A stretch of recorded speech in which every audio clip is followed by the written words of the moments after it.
My name is Rowan Elise Miller, 27 years old. My thumb hovered over the red send button while the engine idled beneath me, a low, rumbling heartbeat in the dark. 9 o'clock at night, and I was sitting in my Ford F-250 at the far edge of the Miller estate, headlights off, truck tucked into the shadow of a row of manicured yews I used to trim for free. The phone screen glowed in the cab, throwing pale light over my dirt-stained hands. Project Oak Root. Execute eviction. My other hand clenched around the steering wheel so tightly my knuckles had gone white. The truck smelled like potting soil and diesel, like all the hours I'd spent hauling life from one place to another. Mud was caked on the floor mats. My boots left crescent-shaped prints on the pedals, dried soil flaking every time I shifted my foot. Through the windshield, the house looked like something out of one of those glossy magazines my mother kept on the coffee table, the balcony awash in warm light, the stone facade glowing, the fountain in front throwing silver arcs into the cold air. On the balcony, I could see them, Preston and Genevieve, my parents, champagne glasses catching the light as they tipped their heads back and laughed at something a guest said. From here, they looked like a perfect silhouette, the elegant couple hosting an important gala to celebrate 40 years of the Miller Art Gallery. Investors milled around inside. The Vanderbilts were there somewhere, probably already scanning the room for cracks. I stared past the glass, past the carefully curated glow of the life they'd built, and whispered to the windshield, "I was going to save you." My breath fogged the cold glass. But then I heard what you said. My thumb trembled above the red button, hovering between two futures. 12 hours earlier, I'd been standing in the heavy, humid air of my greenhouse, pruning a Japanese maple. The glass walls were fogged with condensation. The sun diffused into a soft, greenish light through leaves and mist.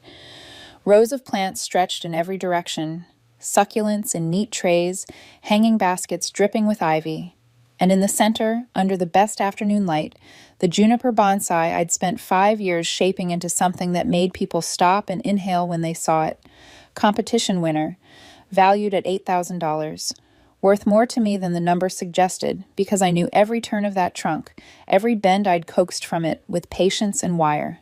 The maple's tiny leaves trembled as I trimmed a delicate branch, the phone wedged between my shoulder and ear. My hands were still stained dark from repotting that morning. Dirt settled into the lines of my fingerprints. The call had come with no preamble, no hello. Just my mother's voice, sharp, brisk, clipped. "Rowan, I need you to bring the juniper bonsai tonight." I paused mid-cut. "The gala's tonight?" "Obviously," she said. In the background, I could hear clinking glassware, the distant echo of staff moving furniture. 40 years of the Miller Art Gallery. We're expecting investors. The Vanderbilts are arriving. We need to make an impression. I glanced at the bonsai. Its twisted trunk cast a thin shadow across the table, a living sculpture, every needle a choice. "It's not really appropriate for a centerpiece," I said carefully. "It needs specific conditions. Light, humidity, temperature. It's not just a prop."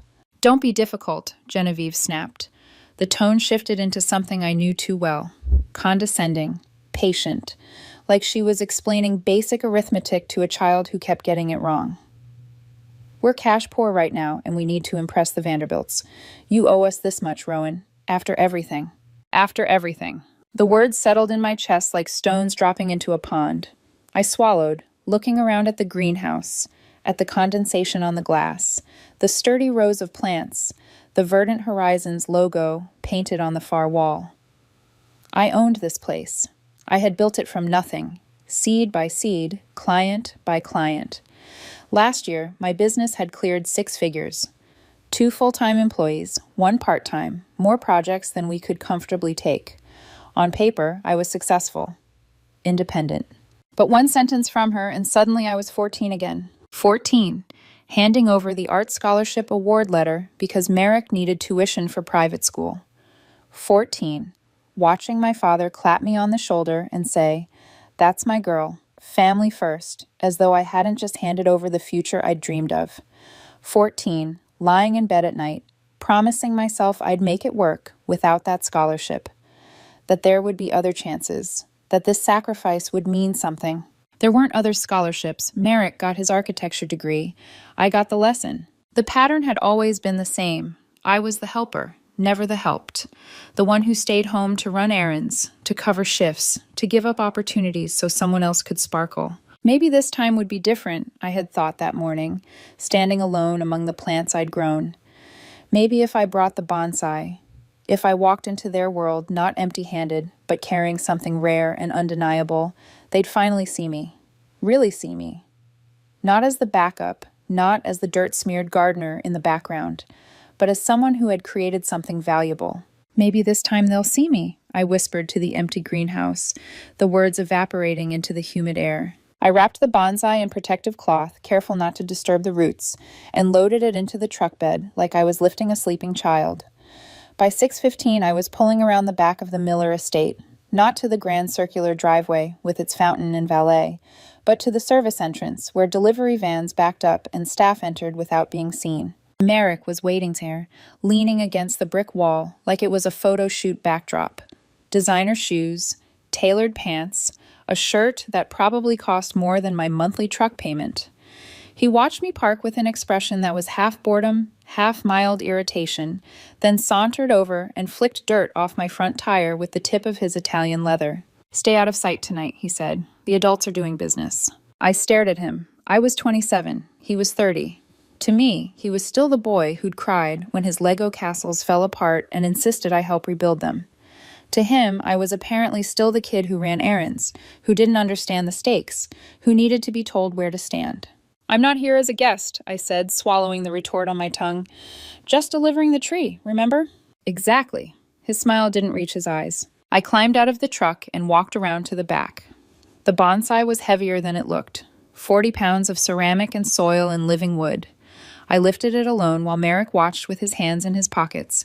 The cold night air slid under the edge of my flannel shirt, but underneath it all, my chest was tight with something hot and brittle. As I adjusted my grip and started toward the steps, I glanced toward the front of the estate. A black Mercedes had just pulled up to the main entrance. The Vanderbilts stepped out, the older couple wrapped in understated luxury, the kind of old money that knows how to judge a facade in one glance. I watched for a moment as my father greeted them too loudly, laughing too hard, the cuffs of his tuxedo slightly frayed. Desperation hung around him like cologne. I shifted the pot in my arms, the weight biting into my forearms, and turned toward the service door. Genevieve appeared just as I reached the top step. She stood in the doorway, perfectly composed, in a dress that hugged her like she'd been poured into it. She didn't offer to hold the door, didn't reach for the bonsai. "You're late," she said. I glanced at the time on my phone, 6:20. Traffic. Her eyes flicked over my jeans, my flannel, the dirt on my sleeves. "And you couldn't wear something presentable?" I looked down at myself. Work clothes. The same ones I'd worn digging new beds for a client that afternoon. Hands that smelled like mulch and wet earth. For a second, I almost wavered, almost offered to go home, change into something she'd approve of. Then I remembered the bonsai in my arms, the years in my fingertips, the business I had built without a single dollar from them. "I'm delivering a tree, Mother," I said quietly, "not attending your party." Her lips thinned. For once I didn't apologize. I stepped past her. Inside, the air smelled like polished wood, champagne, and anxiety. Preston appeared in the doorway behind her, adjusting his cufflinks, eyes skipping right over my face to land on the bonsai. "This will do," he said, circling it like a buyer at an auction. "The Vanderbilts appreciate Eastern aesthetics." No thank you. No acknowledgement that I'd just brought him an $8,000 centerpiece for free. Merrick followed us in, smirking. "At least she's useful for something," he murmured. My hands trembled slightly as I set the tree down on the main hall table. The mahogany gleamed under the chandelier, the bonsai's shadow stretching long and delicate across the surface. For a moment, I let my fingertips trace the curve of the trunk, feeling the smooth, cool bark. My family takes, I thought. They never give. I adjusted the angle so the twisted trunk faced the front doors so anyone walking in would see the story I'd carved into this living thing. That was the last small hope I allowed myself, that someone might notice and see me in it. That's when I heard them. A sharp squeal of microphone feedback cut through the murmur of the house, then settled. Preston's voice floated down the hall from the private viewing room, amplified by a sound system I'd heard him brag about installing. "Slide 14. Perfect." I froze, my fingers still resting on the lowest branch. The ceramic pot left a faint ring of condensation on the polished wood. Merrick's voice followed, coming through the speakers with too much echo. The visuals tell the story we need. Something in his tone made my spine straighten. I should have finished positioning the tree, stepped back, and left through the service entrance like I was supposed to. Instead, I found myself walking toward the sound, the heels of my boots muffled on the runner. The hallway mirror caught my reflection as I passed. Flannel shirt, jeans with mud stains on the knees, hair pulled back in a practical ponytail. I looked exactly like what I was, someone who worked with her hands, who lived close to the ground. The viewing room door was cracked open. Inside, the projection screen washed the walls in cool light. I moved closer, stopping just out of sight, my shoulder nearly brushing the door frame. On the screen, Merrick stood holding some crystal award, the caption beneath him reading, "The Visionary." He looked every inch the man they wanted the world to see. Preston's presentation voice rose, smooth and rehearsed. "We'll tell the investors." The slide clicked. The image changed. It was me, mud-streaked, kneeling by a retention pond, laughing mid-sentence. Work clothes filthy, hair half out of its tie, hands black with muck. I remembered the day perfectly. Mrs. Henderson snapping the photo, saying I looked like I was having the time of my life. Now that same image glowed on the screen in my parents' gallery, waiting for whatever words they were about to hang on it. My hand found the wall, fingers pressing into the plaster as if I needed to feel something solid. In the hallway mirror, I saw my own face, watching myself become their story. And for the first time that day, a cold, hard certainty began to form in my chest. I stayed frozen in that hallway, my fingers pressed so hard into the plaster that the wall's texture imprinted against my skin. Inside the private viewing room, the projector hummed softly, casting its pale glow across Merrick's tailored suit. My mud-covered face stared back at me from the screen, suspended mid-laugh in a moment that had once been harmless and joyful. Now it was a weapon. Preston's voice carried across the room with the kind of calm authority he reserved for moneyed audiences. "Slide 15, he said, and the technician clicked forward. The photo stayed, my photo, still projected, still lit like a specimen. Then Merrick spoke, smooth and rehearsed. "The contrast is essential. Some of us build legacies." He gestured toward the award photo of himself, and others just dig holes. Laughter, rehearsed laughter. Not the spontaneous kind that comes from real amusement. The practice kind. The kind you time to land right when investors walk through the door. My chest tightened, my pulse throbbed in my neck. But it wasn't humiliation blooming inside me. It was clarity. A cold, perfect understanding of where I stood in their world. A prop, a cautionary tale. A visual demonstration of everything they believed they had risen above. Genevieve's voice floated forward, soft but edged like glass. A family must demonstrate standards. When investors see Rowan like this, they'll know we're not sentimental about failure. Failure. Me. Something inside me clicked shut. A door. A valve. A switch. Not anger. Anger would have been warm, burning, impulsive. This was colder, sharper. Like my blood had turned into still water reflecting a bitter truth. I pulled away from the door, my reflection once again catching in the hallway mirror. The woman staring back looked different than the one who had walked in carrying an $8,000 bonsai like a peace offering. Her eyes were steel, her shoulders square. A crack had formed in something that had held together for too long. I walked back to the main hall, not rushing, not trembling, just focused. When I reached the display table, the bonsai sat quietly beneath the chandelier's glow, perfectly balanced, its branches twisted in intentional, patient arcs. 5 years I had tended it, wired and unwired it, nurtured it through winters and pests and root pruning. I could feel its weight in my hands even before I touched it. I lifted the pot, 40 pounds, steady. No one noticed me leave. Genevieve was busy directing florists. Merrick was likely still admiring his own voice echoing through the speakers. I slipped through the service corridors, the air smelling of garlic from the catering kitchen, the quiet clatter of plates, and hurried footsteps filling the narrow hallways. A young caterer, maybe 20, looked up as I passed. Her eyes flicked from me to the tree. "Miss Miller, is everything all right?" That question, gentle, sincere, hit harder than any insult I'd heard today. "The centerpiece won't work," I said. My voice sounded strangely calm. "It needs to go home." She nodded without hesitation. Not a single invasive question, just quiet respect. Small moment, massive contrast. By the time I reached my truck, my breathing had turned shallow. Not from exertion. The weight of the bonsai was familiar, but from the shock that was finally catching up to me now that no one was watching. I secured the tree in the truck bed, wrapped it again, tightened the straps, double-checked the anchors. My hands worked automatically, every movement a ritual I'd repeated 1,000 times. But my mind was somewhere else entirely. Not on the gala, not on the centerpieces, not even on the slideshow. It was on the truth that had finally, irrevocably revealed itself. They weren't going to see me. Not tonight. Not through the bonsai. Not through what I'd built. To them, I wasn't a daughter. I was a tool. As I drove down Ocean Avenue, tears blurred the streetlights. My hands shook on the steering wheel, not from anger or grief, but from the sudden collapse of a hope I didn't realize I'd still been carrying. I pulled into the gravel lot of Verdant Horizons, headlights sweeping across the familiar greenhouse walls. The structure glowed softly from inside, warm light filtering through the glass panes like a heartbeat. The moment I parked, I saw Hank and Sarah look up from their work. Hank was loading river stones into the bed of the company truck. His face, lined with years of sun and soil, creased deeper with concern the moment he saw me. Sarah held a coil of irrigation tubing, her expression shifting instantly to worry. Hank walked over first. "Boss?" I couldn't answer. My throat had closed around whatever explanation I meant to give. Sarah appeared at my door, opening it gently and handing me a bottle of water.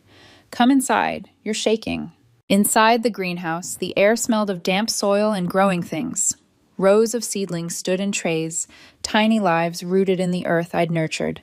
This place, this entire world, I had built myself. My voice finally broke free. "They were going to use me," I said hoarsely, "in a slideshow, to mock me in front of investors." Silence settled around us, heavy and protective. Hank didn't say a word. He just knelt and began wiping the mud from my boots with a rag he pulled from his pocket. He didn't make them clean, just knocked off the debris, made space for something new to begin. Sarah rested a hand on my shoulder, grounding me. Present, real. Then the greenhouse door swung open. Silas Thorne, my attorney, stepped inside, suit still crisp, eyes sharp. He set his portfolio on the workbench. "Tell me everything," he said. And I did. Every word. Every humiliation. Every truth. Silas listened without interruption. When I finished, he opened his files, revealing the documents I'd asked him to prepare months ago. Oak Root Holdings, LLC. Sarah frowned. "What's Project Oak Root?" Silas looked at me. I nodded. 6 months ago, he explained, Preston's bank began foreclosure proceedings. The Miller estate owed more than it was worth, so Rowan bought the distressed debt through a holding company. Technically, she is their landlord. Hank let out a low whistle. "Boss, you own their debt?" I swallowed. I was trying to save them. Silas's voice softened. "You were trying to earn the approval they were never going to give." My phone buzzed suddenly. Genevieve. For a heartbeat, I considered answering with the old instinct. To smooth, to repair, to placate. But that version of me had walked out of the Miller estate carrying a bonsai that deserved better. I answered, put it on speaker. Genevieve's voice erupted. "Where is the centerpiece? Do you have any idea what you've done? You selfish little—" She kept going. The insults grew sharper. Trash, embarrassment, failure. Hank and Sarah heard every word. They didn't move away. They didn't look away. When the call ended, Silas closed his portfolio. "I can email the eviction notice tonight. Just say the word." I exhaled slowly. "No," I said, "not an email." I lifted my eyes, meeting Silas's. "I want to serve it in person." A spark lit behind his calm expression. "Then I know exactly who to send." The greenhouse grew quiet, charged, focused. Hank straightened. Sarah folded her arms. Silas reached for his phone. "What do you need from us?" Sarah asked. My answer came easily. "Tonight, I need you to help them see me clearly." And as I stood there, in the greenhouse I built, surrounded by the people who chose me, my real family, I realized something with clean, cutting certainty. They weren't the ones who got to define me anymore. By the time I drove back toward the Miller estate, the night had settled into a cold, moonlit stillness, one of those evenings where every sound felt sharpened, where the world seemed to hold its breath before something irreversible happened. The glow of the mansion appeared over the ridge like a lighthouse built on lies, each window lit up for the gala Preston and Genevieve had constructed around their carefully curated image. As I approached the main entrance, I felt no tremor of doubt, no sting of hesitation. Just purpose. I parked the F-250 along the driveway, stepped out, and smoothed the black dress Sarah had pulled from the greenhouse office closet. It fit well enough, not elegant or dramatic, just plain, clean, and severe. Underneath the hem, my boots remained laced, the memory of Hank kneeling to brush off the mud grounding me with every step. Those boots weren't just footwear. They were who I was, the earth, the work, the truth. When I stepped into the Miller Art Gallery, a hush passed through the entry hall. Not silence, but a shift, like a draft of cold air. People couldn't quite identify. Guests clustered around the champagne bar, their laughter rising and falling in curated waves. White roses, cheap, last-minute, generic, sat in a crystal vase at the center of the hall, a brittle impersonation of the bonsai's quiet elegance. But the water ring left by the ceramic pot was still faintly visible beneath the table runner, a ghost of what should have been, a ghost of everything I had once offered them for free. Genevieve spotted me first. Even across the room, her fury radiated like heat. She stormed forward in sharp, elegant strides, her heels striking the marble floor like weapons. When she reached me, she grabbed my arm hard enough to bruise. "How dare you show your face here?" she hissed. I met her gaze without flinching. "I'm a Miller. This is a Miller event." Her nails tightened on my arm. "You embarrassed us. That centerpiece cost us credibility." "Did I?" I asked softly. "Or did you embarrass yourselves?" Her eyes darkened. Around us, several guests pretended not to listen.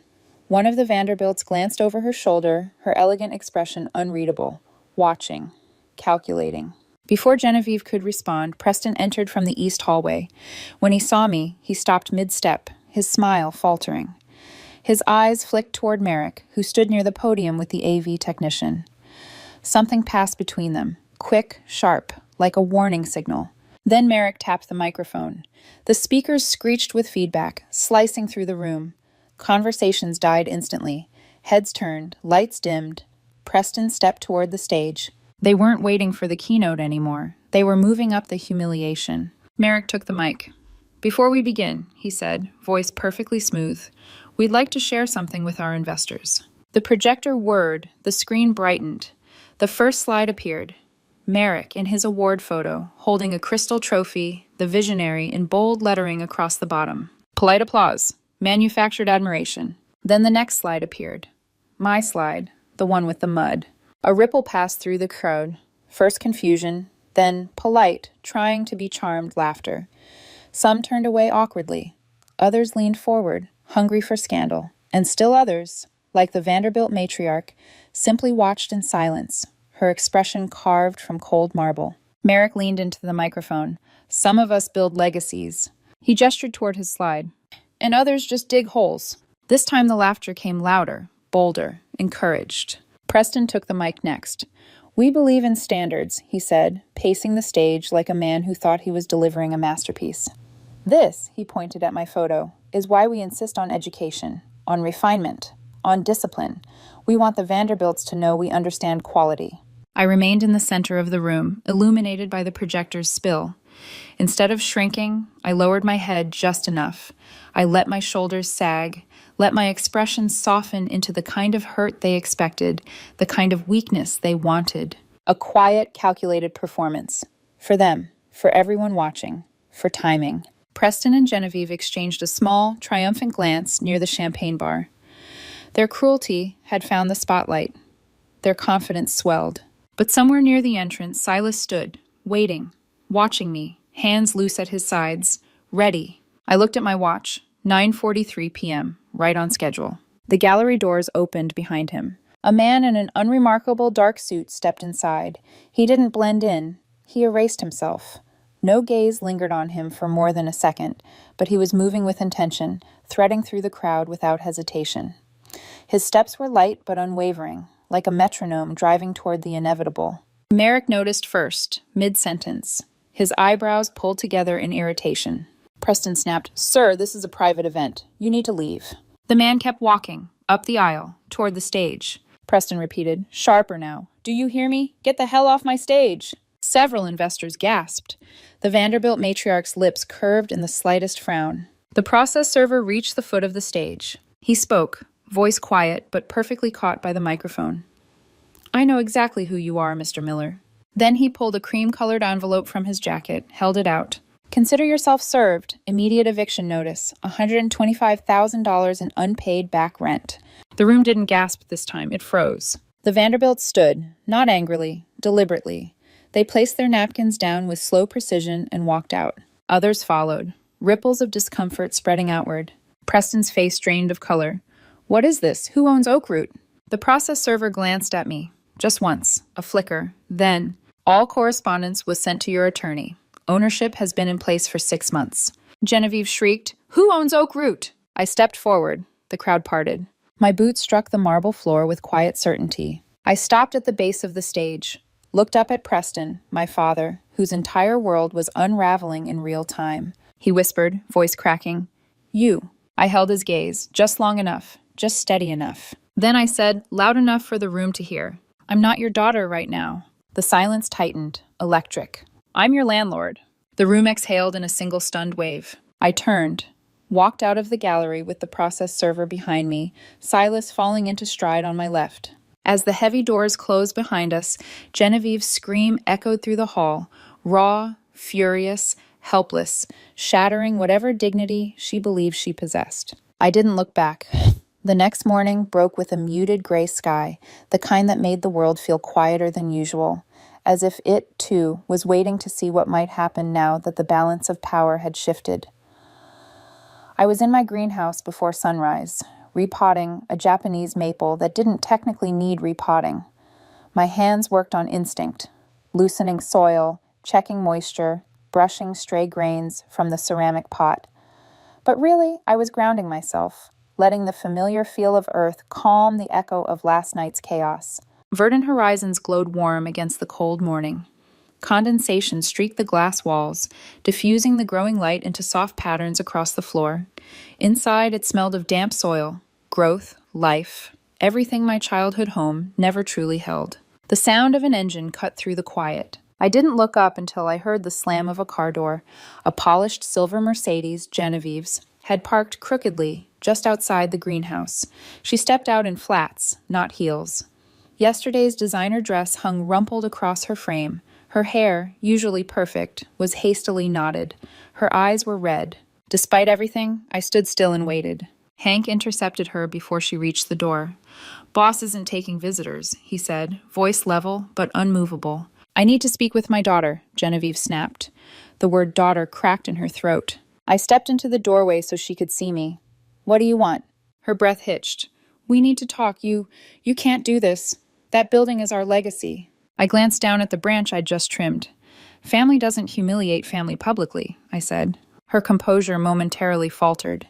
She took a step closer, but Hank subtly shifted his stance, blocking her path. She looked smaller suddenly, not weaker, just exposed, stripped of the armor she'd worn her entire life. Your father is devastated, she whispered. Merrick won't speak to anyone. How could you do this to us after everything we did for you? I lifted a brow and set down my shears. Everything you did to me, I corrected gently, not cruelly, not for me. Genevieve blinked rapidly, as if trying to erase the truth by sheer will. We raised you better than this, she insisted, but even she sounded unconvinced. I reached into my back pocket and took out a business card. The edges were soft from being handled too many times. I had known she'd come, knew deep down, she might even beg. I handed her the card. Bankruptcy attorney, local, reliable. She stared down at the card in her trembling hand. I'm not your daughter right now, I said softly. I'm your landlord. For a moment, the silence in the greenhouse felt weightless. You're trespassing, I added. Her breath shattered. She turned and walked away without another word. Hank let the door swing shut behind her, and I finally allowed myself to exhale. 3 months later, I stood on the balcony overlooking Newport Harbor as a crew removed the metal letters from the brick facade of the old Miller Art Gallery. The morning sun reflected off the cranes and fishing boats in the distance, lighting the building with rising gold. Miller Art Gallery, scraped against the brick as workers lowered the sign, leaving behind ghost letters that would fade with time. Beside me, Sarah read aloud as workers hoisted the replacement into place. Verdant horizons, headquarters. Hearing it out loud hit me in a way nothing else had. Not the eviction notice, not the settlement, not even the stunned look on Preston's face as he realized who owned his debt. Hank joined us, a cup of coffee in each hand. "Boss," he said, smiling, "the $8,000 bonsai looks perfect in the window." I turned to look through the glass.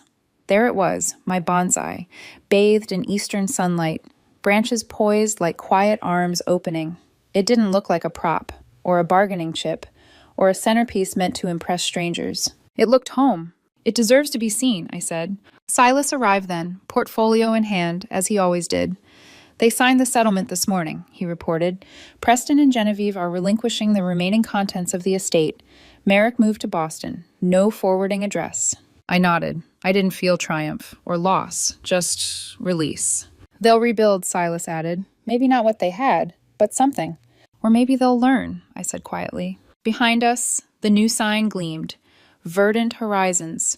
Letters bold and clean against brick that had once carried a name that never truly held me. Inside the new office, photographs lined the walls.